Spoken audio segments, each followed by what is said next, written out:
Hello friends, welcome to బాస్వ్యూ. మీరు ఈ వీడియో చూస్తున్నట్టయితే మా బాస్వ్యూ ఛానల్ని సబ్స్క్రైబ్ చేసి ఈ వీడియోని లైక్ చేసి నన్ను సపోర్ట్ చేయండి. ఈరోజు మనం కొన్ని మూవీ అప్డేట్స్ చూద్దానండి. ముందుగా ఎస్ఎస్ఎంబి నుండి గ్లోబ్ ట్రోటర్ సాంగ్ రిలీజ్ అయింది. ఈ సాంగ్ని ఎంఎం కీరవాణి కంపోజ్ చేశారు. శృతి హాసన్ సాంగ్ పాడారు. చైతన్య ప్రసాద్ లిరిక్స్ రాశారు. సాంగ్ అయితే బాగుంది. అంటే ఇది ప్రమోషనల్ సాంగ్లా కాకుండా మూవీలో కూడా బ్యాక్గ్రౌండ్లో యూజ్ చేస్తారు అనిపిస్తుంది. ఈ మంత్ 15న ఈవినింగ్ 6 PM మూవీకి సంబంధించిన update, movie name and release date announce చేయొచ్చు. అంతేకాదు, కొన్ని రోజుల ముందు ఎస్ఎస్ఎంబి మూవీ నుంచి పృథ్వీరాజ్ ఫస్ట్ లుక్ని రిలీజ్ చేశారు. ఈ మూవీలో పృథ్వీరాజ్ నేమ్ వచ్చి కుంభా. ఈ లుక్ బాగుంది, కానీ ఈ లుక్ మీద కొన్ని నెగిటివ్ ట్రోల్స్ చేస్తున్నారు. అంటే ఇది 24 మూవీలో Atreya look and Spider Man మూవీలో ఆక్టోపస్ లుక్ అని.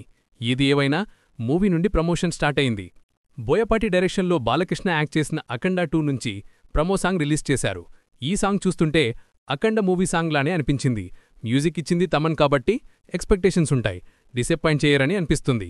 ఇంకా ఫుల్ సాంగ్ కోసం 14th వరకు ఆగాలి. ఇంకా కిషోర్ తిరుమల డైరెక్షన్లో రవితేజ యాక్ట్ చేసిన మూవీకి భర్త మహాశయులకు విజ్ఞప్తి అనే టైటిల్ని ఫిక్స్ చేస్తూ టీజర్ రిలీజ్ చేశారు. ఈ సినిమాలో రామసత్యనారాయణ అనే పాత్రలో రవితేజ కనిపించనున్నారు. ఆషికా రంగనాథ్, డింపుల్ హయాతి ఈ సినిమాలో హీరోయిన్లుగా నటించారు. ఈ టీజర్ చాలా క్లాస్గా, చాలా బాగుంది.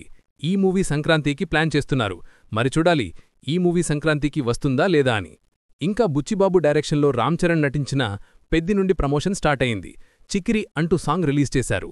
సాంగ్ అయితే రిలీజ్ చేసినప్పుడు అంతగా ఏమీ అనిపించలేదు, కానీ వినగా చాలా బాగా అనిపించింది. ఈ సాంగ్లో రామ్ చరణ్ డాన్స్ కూడా చాలా యూనిక్గా, చాలా బాగుంది. ఇంకా వినోద్ డైరెక్షన్లో విజయ్ నటించిన జననాయకన్ నుండి ప్రమోషన్ కూడా స్టార్ట్ అయింది. తలపతి కచేరీ లిరిక్స్ సాంగ్ని తమిళ్ వర్షన్ రిలీజ్ చేశారు. అనిరుద్ మ్యూజిక్ ఇవ్వగా విజయ్ ఈ సాంగ్ పాడారు. సాంగ్ అయితే చాలా బాగుంది. అనిరుద్ చాలా సాంగ్స్ రిలీజ్ అయినప్పుడు కంటే మూవీ రిలీజ్ అప్పుడే ఎక్కువ ఇంపాక్ట్ ఉంటుంది. ఈ సాంగ్ కూడా స్లో పాయిజన్ లాగా ఎక్కుతుంది అనిపిస్తుంది. మరి ఫ్రెండ్, ఈ అప్డేట్స్లో మీకు నచ్చిన అప్డేట్ ఏంటో మీ అభిప్రాయం కామెంట్స్లో షేర్ చేయండి. మా బాస్వ్యూ ఛానల్ని సబ్స్క్రైబ్ చేయండి. Thank you.